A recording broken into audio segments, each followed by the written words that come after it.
Big boss చూస్తారా? చూస్తాను. ఎందుకోసం? బిగ్ బాస్ కోసమే. బిగ్ బాస్ కనపడాడు కదా? బిగ్ బాస్ కనపడ్డు కన్నే చూపిస్తాడు. అచ్చా, మీకు కనపడతాడా? నాకు మాత్రం నేను ఈరోజు నా మీడియా ముందుకు రావడానికి కారణం ఏంటంటే బిగ్ బాస్ కి ఒక సవాల్ ఇవ్వాలనుకుంటున్నానండి. సవాల్ అంటే ఏంటో తెలుసా? సవాల్ అంటే ఏంటి చెప్పండి మీరు. ప్రశ్న.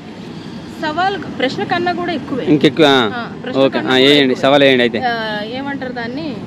సవాల్ అంటే ఏమో ఏంటి అంటే మీరు నన్ను కన్ఫ్యూజ్ చేయొద్దు. చాలా సీరియస్ గా చెప్పాలనుకున్నా, మీరు నన్ను నవ్విస్తున్నారు. నేనేమనుకున్నానంటే బిగ్ బాస్ లాస్ట్ సీజన్ ఈ సీజన్ కూడా ఒక కామన్ మ్యాన్ ని తీసుకున్నారు. లాస్ట్ టైం ఒక రివ్యూవర్ ని తీసుకున్నారు ఆదిరెడ్డిని, ఈసారి పల్లవి ప్రశాంత్ ని తీసుకున్నారు. సో బిగ్ బాస్ మా పల్లవి ప్రశాంత్ లాస్ట్ ఇయర్ ఆదిరెడ్డి ఎలా ఆడారు అనేది అందరికీ తెలుసు. వాళ్ళు ఫస్ట్ వీక్ సెకండ్ వీక్ లో వచ్చేసే క్యాండిడేట్స్ అయితే కాదు. పల్లవి ప్రశాంత్ ఇప్పటికి కూడా టగ్ ఆఫ్ వార్ ఇస్తున్నాడు, అవునా? సో బిగ్ బాస్ దమ్ముంటే నెక్స్ట్ సీజన్లో మొత్తం ప్రతి ఒక్కరిని కామన్ మ్యాన్నే తీసుకోమంటున్నా. Common man in the sense ఇట్లనే రివ్యూవర్ కావచ్చు, యూట్యూబర్ కావచ్చు, కామన్ పర్సన్ ఎవరైనా కావచ్చు.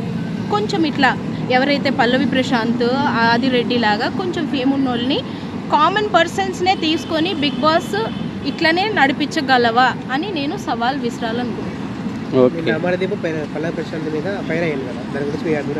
అమర్దీప్ ఉద్దేశం ఏంటో నాకు అర్థం కావట్లేదు అసలు. నిజం చెప్పాలంటే లాస్ట్ వీక్ మనం చూసాం ఆల్రెడీ అమర్దీప్ని పల్లవి ప్రశాంత్ ఎంత సపోర్ట్ చేశాడని. అతను ఇచ్చిన మాట ప్రకారంగా అతను కెప్టెన్ అవ్వాలని నేను ఇస్తున్నానన్నా అని చెప్పేసి ఆ షూట్ అండ్ షాట్ ఏదైతే గేమ్ ఉందో ఆ గేమ్లో పల్లవి ప్రశాంత్ అమర్దీప్కే సపోర్ట్ చేశాడు. లాస్ట్కి వచ్చేసరికి పల్లవి ప్రశాంత్ వల్లనే అమర్దీప్ కెప్టెన్ అవ్వలేదని చెప్పేసి శోభా శెట్టి అండ్ ప్రియాంక అనడంలో అది వాళ్ళకి ఏమో అసలు కామన్ సెన్స్ ఉందా లేదా అని అనాలనిపిస్తుంది నాకు. ఈ వీక్లో ఎవరు ఎలిమినేట్ అవుతారు అనుకుంటున్నారు? నాకు ఈ అమర్దీప్ వెళ్ళిపోతే బాగుండు అనిపిస్తుంది నిజంగా. గౌతమ్ వెళ్ళిపోవడం ఎలా ఉంది?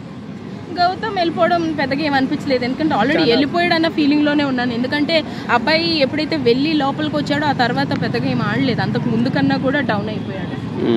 Same like Rathika. మరి ఈ వీక్లో ఎవరు వెళ్ళిపోతారు అనుకుంటున్నారు? ఈ వీక్లో అయితే శోభా శెట్టి. యావర్ వెళ్ళడు. టాప్ 3 అంటే ఎవరి పేరు చెప్తారు? టాప్ 3 అంటే యావర్ ప్రశాంత్, ఇంకొక పేరు నేను ఇప్పుడే చెప్పలేను, అర్జున్ కూడా చెప్పలేను. అర్జున్ ఏంటంటే నాకు ఇక్కడ ఏం జరిగిందంటే అర్జున్ విషయానికి వస్తే ఒకటి గుర్తొస్తుంది. ఈ spa batch and spy batch మీద టార్గెట్ చేస్తూ అర్జున్ని గెలిపించేస్తున్నారంట. మీరు గమనించారో లేదో, స్పా అంటే ప్రియాంక, శోభ, ప్రియాంక అండ్ అమర్. స్పై అంటే అందరికీ తెలుసు శివాజీ, యావర్ అండ్ ప్రశాంత్. ఈ స్పా బ్యాచ్ స్పై బ్యాచ్ మీద టార్గెట్ చేస్తూ అర్జున్ని టాప్లో నించోపెడుతుంది. విన్నర్ ఎవరే ఛాన్స్ ఉంది? విన్నర్ ఎవరు అనేది ఈ వీక్లో అయితే కానీ ఏం చెప్పలేమండి. ఎందుకంటే అర్జున్ అసలు ఎక్కడి నుంచి టాప్కి వచ్చాడు. ఆ అబ్బాయి ఫస్ట్ కంటెస్టెంట్ అవుతాడు అనుకోలేదు ఎవరు కూడాను, నేను కూడా అనుకోలేదు. అనుకోకుండా అబ్బాయి ఫస్ట్ కంటెస్టెంట్, లైక్ ఏమంటారు, ticket to finale first contestant అయ్యాడు. మీకైతే ఎవరికి ఇవ్వాలండి కప్పు? ఎవరికి ఇవ్వాలంటే ఇద్దరు ఉన్నారు నా మైండ్లో. ఒక్కలే అంటే యావర్ ఆర్ ప్రశాంత్.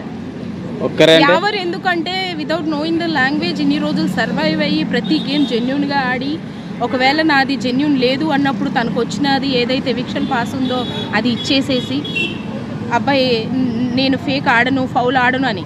వేరాస్ అమర్దీప్ని అంటున్నారు చాలా మంది, అబ్బాయి ప్రతి గేమ్ ఫౌల్ ఆడాడు. అలాగే ఫౌల్ ఆడుంటే ఈరోజు ప్రశాంత్ ఆర్ యావర్ ముందుండేవారు.